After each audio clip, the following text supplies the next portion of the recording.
Assalamualaikum warahmatullahi wabarakatuh. Sebelumnya, perkenalkan nama saya Muhammad Anggara dengan NIM akhir 414. Pada kesempatan kali ini, saya akan mempresentasikan analisis terkait efektivitas standar NFPA dalam sistem keselamatan kebakaran. Di sini kita akan langsung melihat implementasi nyata di lapangan melalui dua studi kasus terbaru, yaitu dari tahun 2024 dan 2026. Kedua studi kasus ini mewakili dua kutub industri yang berbeda, fasilitas minyak dan gas yang berisiko ekstrim, serta tantangan modernisasi keselamatan di gedung-gedung bertingkat lawas. Sebelum kita masuk ke studi kasus, di sini mari kita samakan persepsi tentang NFPA atau National Fire Protection Association. NFPA bukan sekedar buku panduan teoritis. Ini adalah standar emas global yang digunakan oleh para engineer untuk melindungi nyawa dan aset dari bahaya kebakaran. Dalam presentasi kali ini, kita akan menyoroti beberapa standar spesifik seperti NFPA 11 untuk sistem busa, NFPA 20 untuk pompa pemadam, dan NFPA 101 yang mengatur keselamatan nyawa atau life safety code.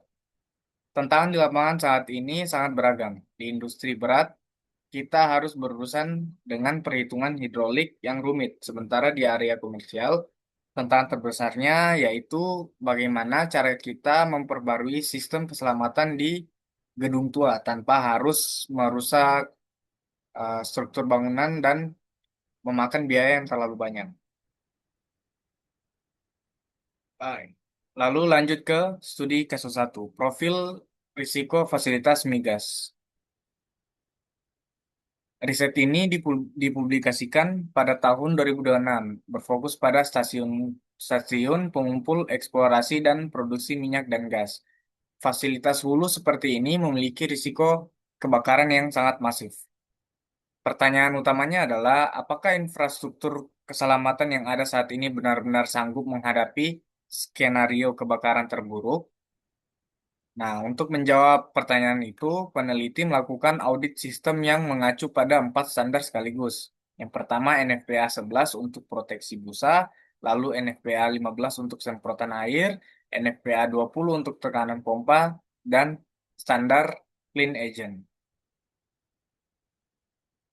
Nah, dari hasil perhitungan hidrolik, peneliti menetapkan bahwa skenario terburuk atau area paling kritis berada di zona satu, yaitu area tangki tangki minyak. Area ini membutuhkan suplai air setidaknya 1.195 GPM atau galon per menit. Dan kabar baiknya, hasil audit ini membuktikan bahwa fasilitas tersebut lulus standar.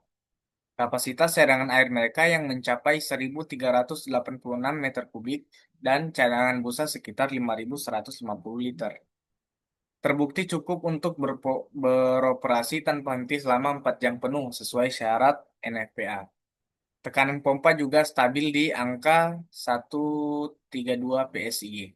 Artinya, desain sistem proteksi di stasiun ini tidak hanya patuh di atas kertas, tetapi secara matematis terbukti mampu mencegah eskalasi bencana.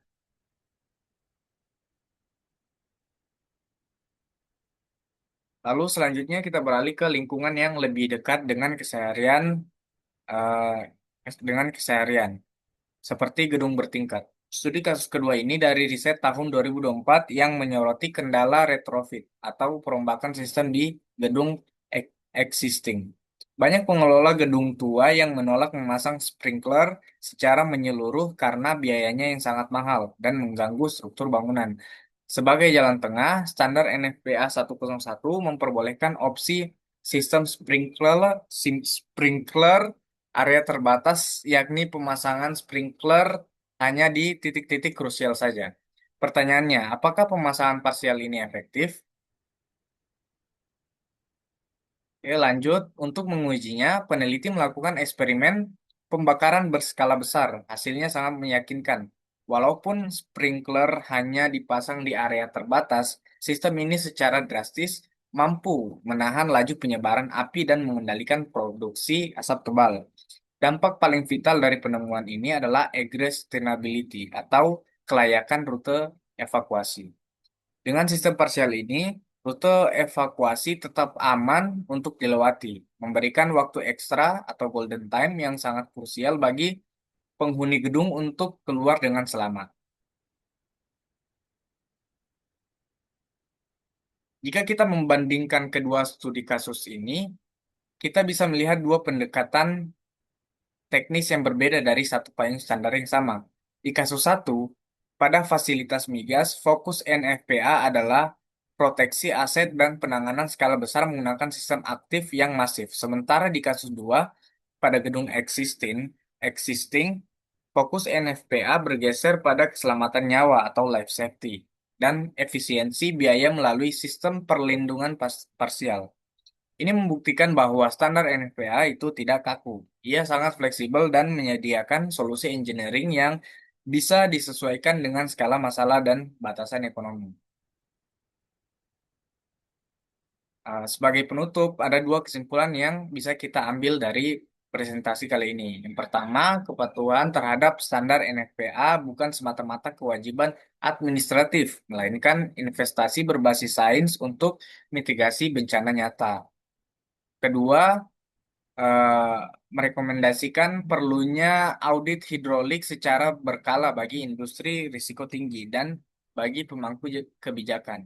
Penting untuk memberikan insentif kemudahan agar pengelola gedung tua mau menerapkan sprinkler terbatas ini.